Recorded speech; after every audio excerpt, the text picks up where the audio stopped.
বীর মুক্তিযোদ্ধা সন্তানকে ছুরিকাঘাতে খুন করা হয়েছে চট্টগ্রামের হাটহাজারীতে। 5 ডিসেম্বর এই যে দেখতে পাচ্ছেন ব্যবসায়ী রবিউল হোসেন বাবু রাত 8:30টার দিকে বিয়ে সংক্রান্ত একটি সামাজিক বৈঠক শেষে এই এলাকারই নাজিরহাট মন্দাকিনী মোসা সওদাগর বাড়ির ঘাতক জসিমের ছুরিকাঘাতে খুন হয়। ঘাতক জসিম আমার পাশে থাকা বীর মুক্তিযোদ্ধা জহুরুল আলম কোম্পানিকে প্রায় সময় গালমন্দ করত। কেন বাবাকে গালমন্দ করছে এই প্রশ্নটা করেছিল রবিউল হোসেন বাবু, আর তখনই একটা ছুরি নিয়ে গলায় বসিয়ে দেয় সেই ঘাতক জসিম। মুহূর্তেই মাটিতে লুটিয়ে পড়ে রবিউল হোসেন বাবু। রবিউল হোসেন বাবুকে উদ্ধার করতে যায় বীর মুক্তিযোদ্ধা সন্তান জহুরুল আলম কোম্পানির 2 ছেলে ইমরুল হোসেন, শাহাদাত হোসেন এবং চাচাতো ভাই আনিসুল ইসলাম। তাদেরকেও সে ঘাতক জসিম ছুরিকাঘাত করে। সে সেখান থেকে পালিয়ে যায়। পরবর্তীতে সে হুমকি দিতে থাকে যে পুলিশকে ফোন করো, না হয় আমি এই ছুরি ফেলবো না। দীর্ঘ প্রায় 2 ঘন্টার চেষ্টার পর পুলিশ এবং র্যাবের সহযোগিতায় সেই ঘাতক জসিমকে আটক করা হয়েছে। আর এদিকে পুত্রহারা হয়েছে বীর মুক্তিযোদ্ধা জহুরুল আলম কোম্পানি ও দূরে থাকা সেই বাবুর বড় কন্যা তাওসিন এবং আরো 2 ছোট মেয়ে। এদিকে গুরুতর আঘাতপ্রাপ্ত হয়েছেন বিশিষ্ট ব্যাংকার মুক্তিযোদ্ধা সন্তান রবিউল ইসলাম বাবুর ভাই ইমরুল হোসেন।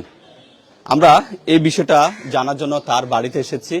এখন লাশ রয়েছে চট্টগ্রাম মেডিকেল কলেজ হাসপাতালে, ঘাতক জসিম রয়েছে পুলিশি হেফাজতে।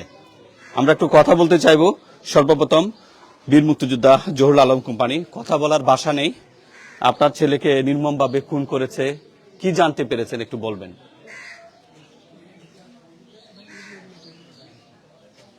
আমি কি বলবো, আমি তো আমার ছেলের হত্যার বিচার চাই। আমি চাই আমার ছেলের নিরপরাধ। আমরা তাদের সাথে আমাদের কোনো পারিবারিক কোনো সমস্যা ছিল না, কোনো একটা ঝগড়া ফসাদ ছিল না। তার রাস্তাঘাটে গালাগালি করে, সেটার জন্য আমি তার ছেলেকে জানাইছি তোমার বাবা আমাদেরকে গালাগালি করে, তোমরা বয়স্ক হয়েছ, তোমাদের বোন বড় হয়েছে, তোমার বাবা এরকম গালাগালি করলে তোমাদের বিয়ে টিয়ে কেমনে হবে। এই কথা বলার পর সেই ছেলে গিয়ে তার বাবাকে বলছে যে তুমি রাস্তাঘাটে গালাগালি করবে না। তারপর থেকে আমাদের উপর আক্রোশ আরো বাড়ি যায়। সবসময় দূরে করে গালাগালি করে। আমরা কোনো কথা বলতেছি না। সেদিন আমাদের বাড়ির একটা উঠোন বৈঠক ছিল বিয়ের। ওই উঠোন বৈঠকে আমরা সমস্ত কথাবার্তা শেষ করার পর তারকে জানলাম যে তুমি আমাদেরকে গালাগালি করতেছো কেন? তুমি তো গালাগালি করলে তোমার পরিবারের ক্ষতি হবে। তার ছেলেও ছিল এখানে। বলতো যে তুই কোন কথা আমার বিরুদ্ধে কথা বলো। আমার ছেলে বলছে যে তুই আমার বাবা মাকে তুই টাই করি বলস কেন? এইটা প্রতিবাদ করার সাথে সাথে সে পকেট থেকে ছুরি নিয়ে তার গলায় বসাই দিছে। কি চান আপনি এই ঘটনায়? এই ঘটনায় সুষ্ঠু বিচার চাই। আমি আর কি চাইবো? আচ্ছা, আমি বিচার চাই, ফাঁসি চাই, সর্বোচ্চ শাস্তি ফাঁসি চাই। প্রিয় দর্শক, বাইকে বাঁচাতে গিয়েছিল ইমরুল হোসেন, সরকারহাট সোনালী ব্যাংক শাখায় প্রিন্সিপাল অফিসার হিসেবে কর্মরত আছেন। বাই হারা হয়েছেন। কি চান আপনারা এই ঘটনায়, বা আপনাকে কিভাবে আঘাত করেছে? প্রথমে আমরা এই যে এত বড় একটা ঘটনা ঘটছিল আমরা জানি নাই।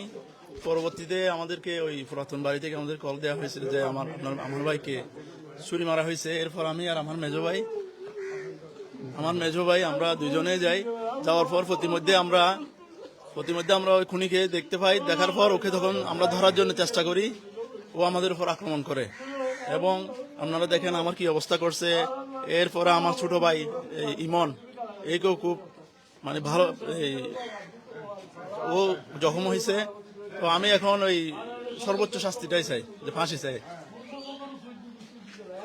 আমরা নিহতের মেয়ের ছবিটা দেখাবো না, আমরা একটু তাও সেই 8ম শ্রেণীতে পড়ে, আরো 2 ছোট বোন আছে, তাদের মা বিধবা হয়েছে, মেয়েগুলো এতিম হয়ে গেছে।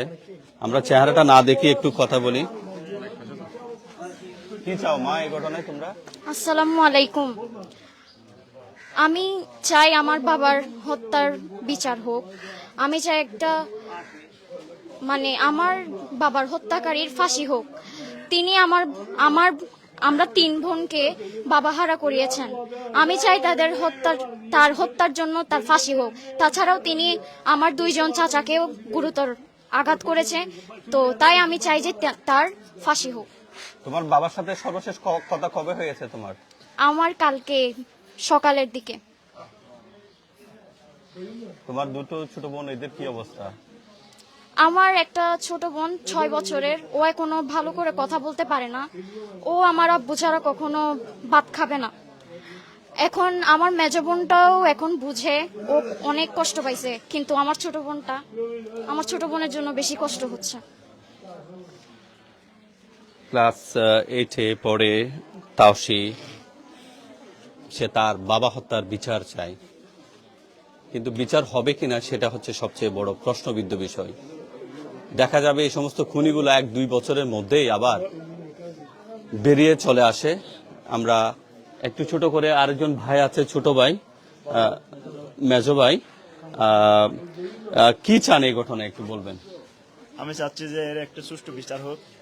তবে আমার একটা আর্জি আছে আপনাদের এই মিডিয়ার মাধ্যমে, আমি চাই যে তাকে পাগল সাজিয়ে এই কেসটাকে ভিন্ন খাতে যাতে প্রবাহিত করা না হয়। এখানে অনেকে ওকে পাগল সাব্যস্ত করার চেষ্টা করতেছে। এই অপচেষ্টা থেকে যাতে তারা বিরত থাকে।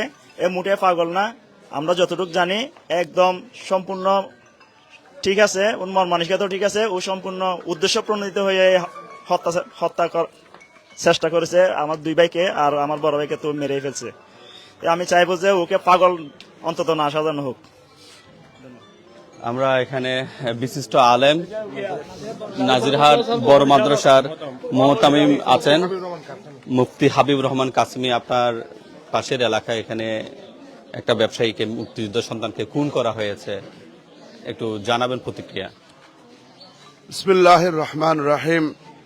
আমাদের সমাজের, আমাদের এলাকার, এই নাজিরহাট এলাকার অত্যন্ত গণ্যমান্য ব্যক্তি বীর মুক্তিযোদ্ধা জনাব আলহাজ জহুরুল আলম কুম্মানী সাহেবের ছেলেকে যেভাবে অন্যায়ভাবে ছুরি মাধ্যমে আঘাত করে হত্যা করা হয়েছে, অত্যন্ত বড় দুর্ভাগ্যজনক।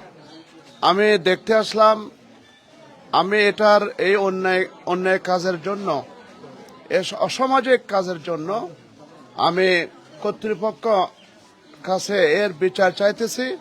তার জন্য সুষ্ঠু বিচার হয়, সমাজে এ ধরনের অন্যায় যেন না হয়, কারোর কোনো মায়ের বুক যেন খালি না হয়।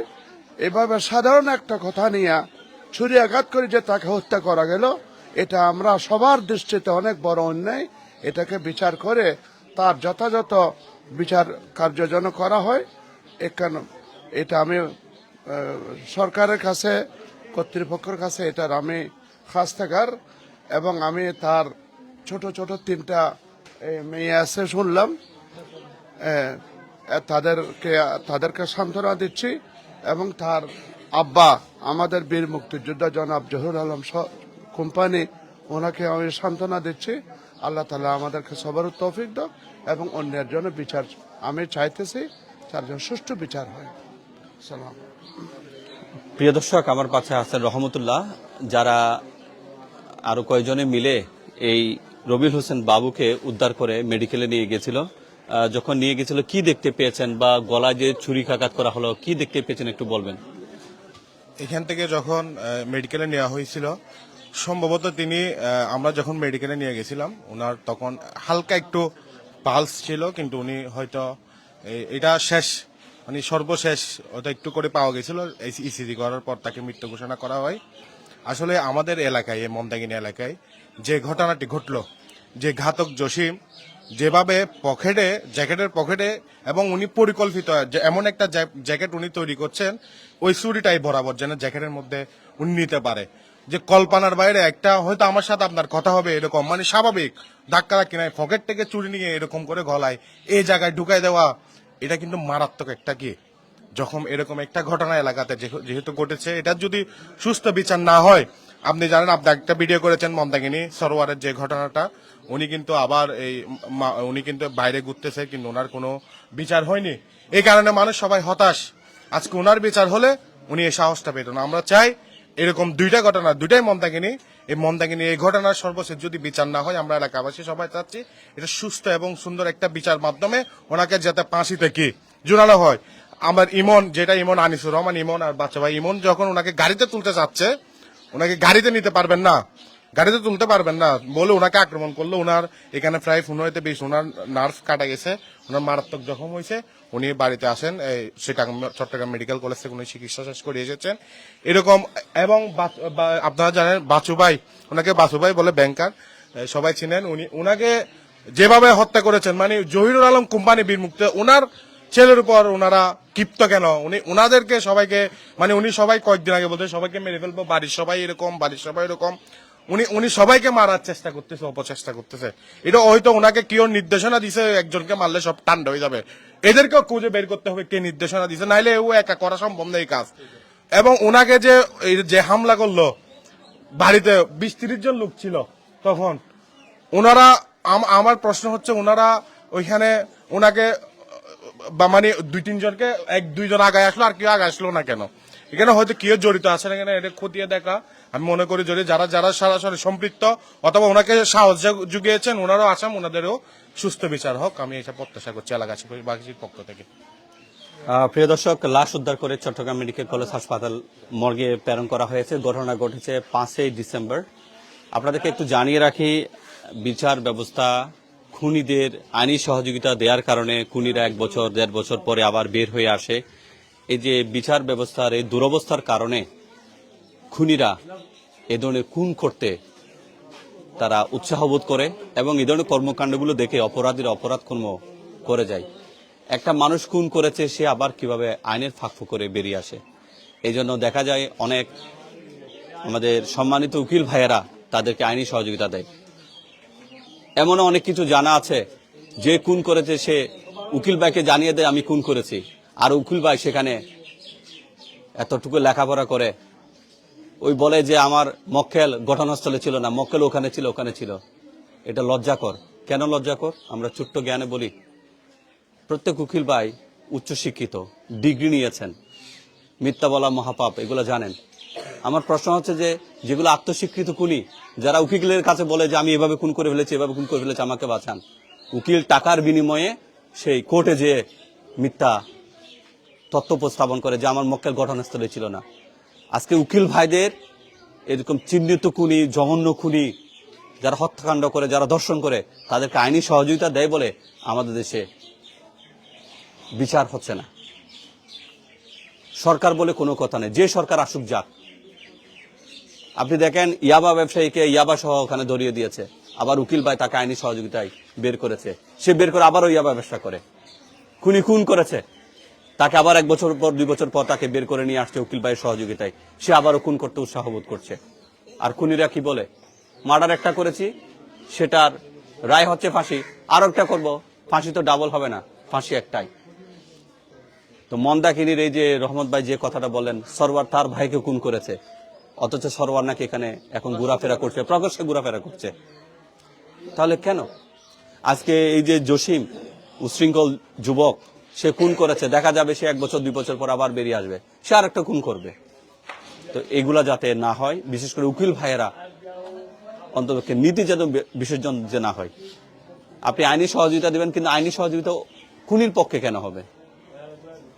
তো আজকে 5 ডিসেম্বর যে ঘটনাটা ঘটেছে নাজিরহাট পূর্ব মন্দাকিনীর 4 নম্বর ওয়ার্ড মুসা কোম্পানির সওদাগরের বাড়ির যে একটা সামাজিক বিয়ের কথাবার্তা চলছিল, সেটা শেষেই বীর মুক্তিযোদ্ধা সন্তান বাবুকে ছুরিকাঘাতে খুন করেছে এবং সে পালিয়ে যাওয়ার সময় তাকে যখন ধরতে চায়, এই ঘটনায় আরো 3 জন আহত হয়েছে। এবং সে আত্মরক্ষাতে একটা চায়ের দোকানে আশ্রয় নেয়, সেখানে সে নাকি মানুষকে জিম্মি করেছে। সে নিজে বাধ্য করেছে যে পুলিশকে ফোন দিলে আমি ছুরি ফেলবো, অর্থাৎ তার এটা জানা আছে পুলিশ আসলে সে বেঁচে যাবে। এবং র্যাবের সহযোগিতায় প্রায় 2 ঘন্টা চেষ্টার পর তাকে উদ্ধার করে নিয়ে যাওয়া হয়েছে। এখন দেখার পালা দেশের প্রচলিত আইনে এই খুনির বিচার হয় কিনা। এবং মানুষও বিচার চাই। সবচেয়ে ওই যে ছোট বাচ্চা মেয়ে যে তার বাবার খুনের বিচার চাই, যে খুন করেছে তার বিচার চাই। এবার রাষ্ট্র সেটা করবে কিনা এখন সেটাই দেখার বিষয়। আসসালামু আলাইকুম।